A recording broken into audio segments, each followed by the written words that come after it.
صبح ازل یہ مجھ سے کہا جبرائیل نے، جو عقل کا غلام ہو وہ دل نہ کر قبول۔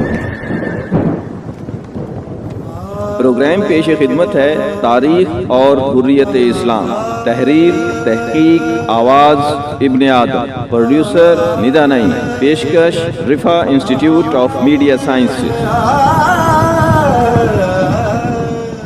تاریخ حریت اسلام کا پہلا پروگرام، تحقیق و آواز ابن آدم۔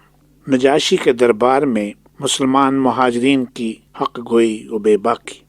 حضرت صلی اللہ علیہ وسلم کی اجازت سے اول 11 مردوں اور 4 عورتوں نے بادشاہ حبش نجاشی کے ملک میں ہجرت کی۔ ان دنوں مسلمانوں کی تعداد 40-50 افراد کے قریب تھی۔ کے درمیان تھی۔ نجاشی کی بدولت مسلمانوں کا یہ قافلہ امن و امان کی زندگی بسر کرنے لگا۔ کفار مکہ کو جب یہ خبر پہنچی تو بہت سٹ پٹائے۔ ان سے یہ بات برداشت نہ ہو سکی کہ مسلمان راحت و سکون سے زندگی گزارنے لگ جائیں۔ باہمی صلاح و مشورے کے بعد نجاشی کے پاس گراں بہا تحفے دے کر ایک سفارت بھیجی گئی۔ عبداللہ بن ربیع اور عمر بن عاص، جو بعد میں اسلام لانے کے بعد فاتح مصر ہوئے، اس وفد کے لیڈر تھے۔ انہوں نے نجاشی کے دربار میں درخواست کی کہ ہمارے چند مجرم فرار ہو کر آپ کے علاقے میں پناہ گزین ہو گئے ہیں، برائے کرم انہیں ہمارے حوالے کر دیا جائے، یہ ہمارے دین سے منحرف ہو چکے ہیں۔ نجاشی نے مسلمانوں کو بلا بھیجا اور پوچھا کہ تم نے کون سا دین ایجاد کیا ہے جو نصرانیت اور بت پرستی دونوں کے خلاف ہے۔ نجاشی دین نصرانیت کا پیروکار تھا۔ مسلمانوں نے اپنی طرف سے گفتگو کرنے کے لیے حضرت جعفر طیار کا انتخاب کیا۔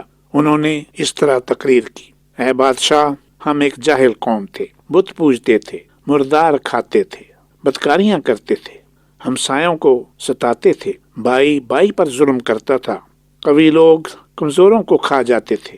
اس اثناء میں ہم میں ایک شخص پیدا ہوا جس کی شرافت اور صدق و دیانت سے ہم لوگ پہلے سے واقف تھے۔ اس نے ہم کو اسلام کی دعوت دی اور یہ سکھایا کہ ہم پتھروں کو پوجنا چھوڑ دیں، سچ بولیں، خون ریزی سے باز آئیں، یتیموں کا مال نہ کھائیں، ہمسایوں کو آرام دیں، پاک دامن عورتوں پر بدنامی کا داغ نہ لگائیں، نماز پڑھیں، روزے رکھیں اور زکوٰۃ دیں۔ ہم اس پر ایمان لائے، شرک کو بت پرستی چھوڑ دی اور تمام اعمال بد سے باز آئے۔ اس جرم پر ہماری قوم ہماری جان کی دشمن ہو گئی اور ہم کو مجبور کرتی ہے کہ ہم اسی گمراہی میں پھر واپس آ جائیں۔ نجاشی نے کہا، جو کلام تمہارے پیغمبر پر اترا ہے کہیں سے پڑھو۔ حضرت جعفر طیار نے سورہ مریم کی چند آیتیں پڑھیں۔ نجاشی پر رقت طاری ہو گئی اور آنکھوں سے آنسو جاری ہو گئے۔ اس نے کہا، خدا کی قسم، یہ کلام اور انجیل دونوں ایک ہی چراغ کے پرتو ہیں۔ یہ کہہ کر سفرائے قریش سے کہا، تم واپس جاؤ، میں ان مظلوموں کو ہرگز تمہارے حوالے نہیں کروں گا۔ عمر بن عاص سفارت کاری اور گفت و شنید کا زبردست ماہر تھا۔ اس نے ایک اور حربہ آزمایا۔ اس نے اگلے دن پھر دربار میں رسائی حاصل کی اور نجاشی سے کہا، حضور، آپ کو یہ بھی معلوم ہے کہ یہ لوگ حضرت عیسیٰ کی نسبت کیا اعتقاد رکھتے ہیں؟ نجاشی نے مسلمانوں کو بلا بھیجا کہ اس سوال کا جواب دیں۔ مسلمانوں کو تردد ہوا کہ اگر حضرت عیسیٰ کے ابن اللہ ہونے سے انکار کرتے ہیں تو نجاشی عیسائی ہے، کہیں ناراض نہ ہو جائے۔ حضرت جعفر طیار نے کہا، کچھ بھی ہو، ہم کو ہر حالت میں سچ بولنا چاہیے۔ غرضی لوگ دربار میں حاضر ہوئے۔ نجاشی نے کہا، تم لوگ عیسیٰ ابن مریم کے بارے میں کیا اعتقاد رکھتے ہو؟ حضرت جعفر طیار نے کہا، ہمارے پیغمبر نے بتایا ہے کہ عیسیٰ خدا کا بندہ اور پیغمبر اور کلمت اللہ ہے۔ نجاشی نے زمین سے ایک تنکا اٹھا لیا اور کہا، واللہ جو تم نے کہا، عیسیٰ اس تنکے کے برابر بھی زیادہ نہیں ہے۔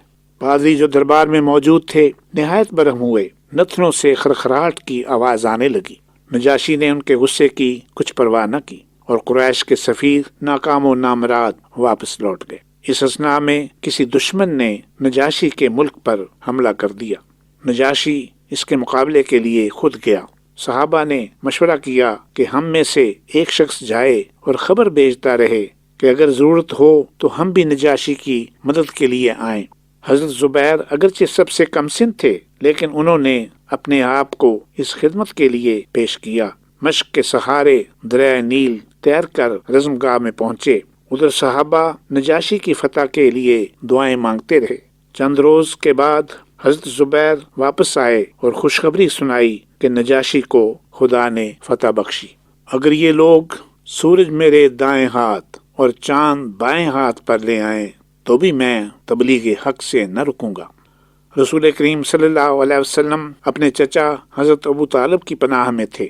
ایک مرتبہ قریش کا وفد ان کے پاس آیا اور کہنے لگا، اے ابو طالب، تیرا بھتیجا ہماری قدیم رسومات کو باطل ٹھہراتا ہے، ہمارے خداؤں کو برا کہتا ہے۔ یا تو تم اس کو سزا دو ورنہ ہم خود اس کو سیدھا کریں گے، یا تم بھی اس کے طرفدار ہو جاؤ تاکہ تم دونوں کا ایک ہی دفعہ فیصلہ کریں۔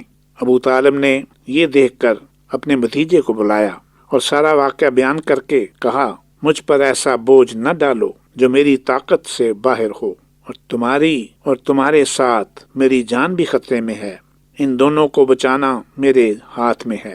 حضرت صلی اللہ علیہ وسلم نے فرمایا، اگر یہ لوگ سورج کو میرے دائیں اور چاند کو بائیں ہاتھ پر رکھ دیں تب بھی میں تبلیغ حق سے نہ رکوں گا۔ اے میرے چچا، اگر آپ اپنی پناہ اٹھانا چاہتے ہیں تو اٹھا لیں، میں اپنے مشن میں یا کامیاب ہو جاؤں گا یا اس رستے میں اپنی جان قربان کر دوں گا۔ اس بے پناہ استقلال کو دیکھ کر ابو طالب بے اختیار بول اٹھے، اے محمد، تو جو چاہتا ہے کر، خدا کعبہ کی قسم میں تجھے کبھی ترک نہیں کروں گا۔ مسلمانوں کا سوشل بائیکاٹ، اذیت ناک 3 سال۔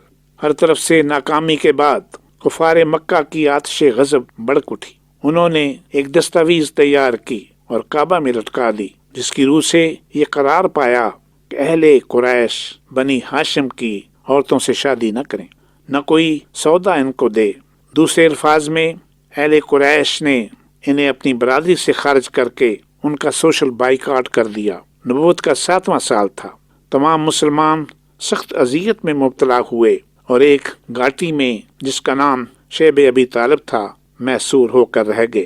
حق و صداقت کے لیے اسلام میں نظر بندی کا یہ پہلا واقعہ ہے۔ شیب ابی طالب میں 3 سال تک اس قدر تکلیف برداشت کرنا پڑی کہ پتے کھانے تک نوبت آ گئی۔ اس حصار میں نبی کریم صلی اللہ علیہ وسلم تنہا نہ تھے، بلکہ ام السادات ام المومنین حضرت خدیجہ الکبریٰ بھی آپ کے ساتھ تھیں۔